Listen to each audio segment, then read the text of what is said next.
Dos volums del repartiment parlen del regne i entonces ahí la problemàtica és important. És important perquè tot el món està sempre dient que la importància del repartiment està en funció de si vingueren catalans, si vingueren aragonesos, quin número vingué o deixaren de vindre. I no s'han donat compte que el repartiment és possiblement la joia més important que tenim nosaltres per la quantitat de datos que ens dona per a un coneixement total de la història. És a dir, no sols qui van vindre, sinó qui vivia així, quina agricultura n'hi havia, quin tipus de treball se feia, quants molins n'hi havia, quantes botigues, etc. És tot un tresor de notícies del segle XIII, que és l'inici nostre, i bueno, d'alguna manera això és incomparable en el resto de tota la documentació que tenim. A nivell del regne, pràcticament les donacions se fixen en uns punts molt concrets. Comencem fonamentalment per la província de Castelló, la part de la plana cap avall, i els nuclis més forts són la zona de Sagunto, València, Alzira, Xàtiva, i després hi ha el final en el Condat, en tota la part d'Alcoi, Penàguila, etc. Ahir ens està donant una població musulmana molt clara, fora de la costa, en la que els nuclis de població són ciutats importants i en el seu alrededor té una agricultura forta. Això és el que van heretar els cristians que vinguin. Des d'aquesta perspectiva, ahir sabem com es comença la situació de la societat primera cristiana. Quants ne venen? Quina quantitat de béns se dona? En quina qualitat? En raó de què? Tot això ho sabem perfectament, ens ho dona el repartiment. Per tant, partim d'un cas molt concret. Gran part de la societat valenciana que porta Jaume, que ve en Jaume, per tant, a partir de 1238, és una societat igualitària. És a dir, fulano, mengano, sotano, quan venen i s'instal·len on estem ara, en Torrent, o s'instal·len en València, s'instal·len en Puçol o s'instal·len en Xàtiva, resideixen unes panecaes, possiblement, jo estic convençut cada vegada més que de regadiu, no de secar, en torno a 108 fanecaes, per entendre'ns, una o dos fanecaes d'hort, unes quantes fanecaes de vinya i una casa. El 80%, parlem en números redons, en xifres redones, recibeixen aquestes donacions. Per tant, estem en una societat en què el 80%, en un començament, són tots iguals, tenen els mateixos béns.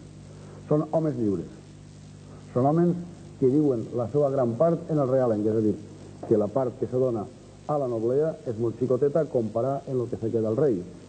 Si mirem que Sagunto, que Borriana, València, Alzira, Xàtiva, etc., estan en mans del rei, òbviament en mans de la noblea queda un apartat molt xicotet. Què vol dir això? Que aquesta societat igualitària de la que estem parlant des d'un principi té un complement, i és que normalment està vivint en terres de realenc. El senyoriu així té poca importància. Això què vol dir? Que d'alguna manera els nobles valencians, els primers nobles valencians, tindran la seva casa en Aragó, fonamentalment, o en Catalunya, o en Figa. Així són nobles de segona divisió, per entendre'ns. Per tant, la força així, des d'un principi, està en la gent plana, en el tercer estament. A partir d'ahí, què podem entendre? Podem entendre tota la legislació que Jaume ens està fent.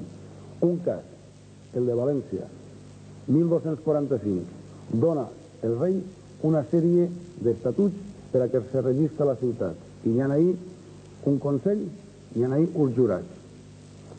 Antes de la conquista de València s'havia conquistat Mallorca. Molt antes era rei de Barcelona. Conde de Barcelona, rei d'Aragó. Així se dona una legislació. I aquesta legislació, 3 anys després, la còpia a Barcelona i la còpia a Mallorca. Estem fent la història al revés. Si allò era anterior, per què el que se dona per València còpia a Mallorca i còpia a Barcelona? Tenia que ser al revés. Tenia que vindre de Barcelona o tenia que vindre de Mallorca. Per què se fa al revés? Perquè la legislació valenciana és molt més avançada, molt més important, i per tant les demés la copien. I Mallorca i Barcelona eren reals.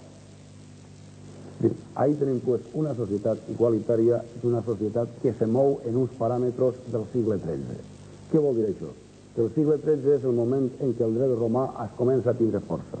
L'escola de Bolònia propaga aquest dret romà i per tant les monarquies es comencen a actuar d'una manera diferent a lo que havien actuat en el segle XI i el que havien actuat en el segle XII. Per tant, com precisament València, el regne de València, s'inicia en aquest segle XIII, entrem en tot un tipus de legislació nova, d'aquest dret romà, que és molt més igualitari, que és molt més de llibertat per a tots, que el dret feudal que s'estava aplicant en les demés terres. Per tant, així naixem en el moment adequat i, naturalment, això se nota. Un altre dels elements que caldria destacar en aquesta repoblació, en aquests elements que ens porta el repartiment per al conjunt del regne, és que podem parlar de dues etapes molt clares. Una és la que se fa en torn a 1238, 1239, inclús 1240, que té que veure en el que és la comarca de València, la comarca de la capital. És una repoblació un tant estranya, perquè és la primera que se fa, no està massa assentat les coses i possiblement, com molt bé diu la doctora Cabanes, n'hi haurà que fer una revisió perquè alguns dels que venen per ací després se'n van o baixen més cap a la part sud del regne, etc. etc. I n'hi ha una segona tanda, diríem, de repobladors que està en torn a 1248-1249, que està en funció de la segona repoblació. I aquesta segona repoblació, d'alguna manera molt poca, però d'alguna manera té que veure en aquesta expulsió que se fa minoritària, i això convé recalcar-ho, dels musulmans valencians, i s'assenta per tot el regne. Això és un assentament definitiu, això és un assentament normalment de gent que se dedica al cultiu de la terra. No té res que veure en el sistema d'armes i tal, com eren molts dels que havien recibit donos en l'any 38-39 respecte a la conquista de València.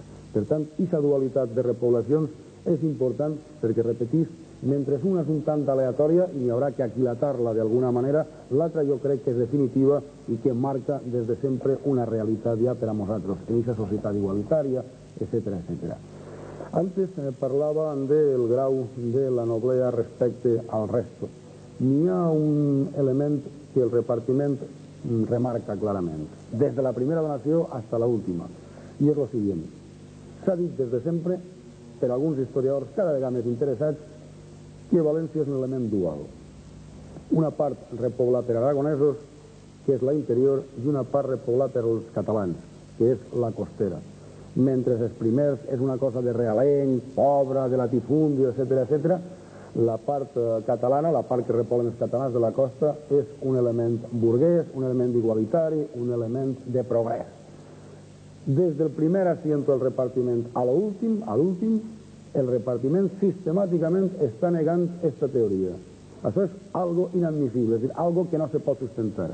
Per què? Perquè nosaltres arrepleguem els repobladors que se fan. De les 17 comarques actuals que tenim on hi ha repoblació, en 16 n'hi ha repobladors catalans i en 17 n'hi ha repobladors aragonesos. És a dir, tant de l'interior com en la costa n'hi ha catalans, aragonesos, francesos, per entendre-nos, navarros, castellans, etc. etc. És a dir, no n'hi ha mai un dualisme com s'ha cregut, o com s'ha pensat que podia ser. Per tant, això és una que té que quedar molt clar, i repetís, des del propi repartiment ho tenim. El primer asiento és per Artau de Luna, la primera donació per Artau de Luna, i li dona Paterna i Manises, un noble aragonès. És una repoblació prop de la costa, tant Paterna com Manises, i és un element aragonès. I que la primera donació trenca per terra tota la teoria del dualisme. Per tant, això és clar i és evident. En la segona part, que jo crec que marca tota una política del rei Jaume, és un element que està fora del repartiment, i és l'última fundació, l'última repoblació, podríem dir, que fa Jaume I, i és la de Villarreal. 1274, per tant, fora de la cronologia del repartiment, és l'últim poble que funda Jaume I, que no ne funda massa, perquè ja ha encontrat una població prou forta d'època musulmana. Si vostè agarra totes les donacions, com publica perfectament el padre Ramon de Maria, totes les donacions per als repobladors de Villarreal, veurà que no n'hi ha ningú noble, que no n'hi ha ningú clergue, que no n'hi ha ningú element foráneo a Aragó i a molts poquets de Catalunya. Què vol dir?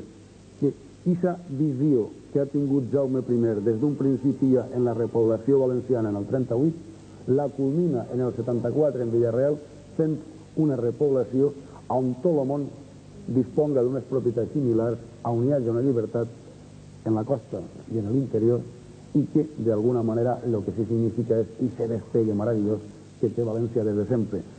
Seria molt difícil pensar que una terra que se conquista en 1238 a 1245, des de València a Villar, entre perfectament a principis del segle XIV molt més forta, en una economia ja molt més pujant que el resto del territori de la Corona d'Aragó, que tenia una antiguitat molt més forta.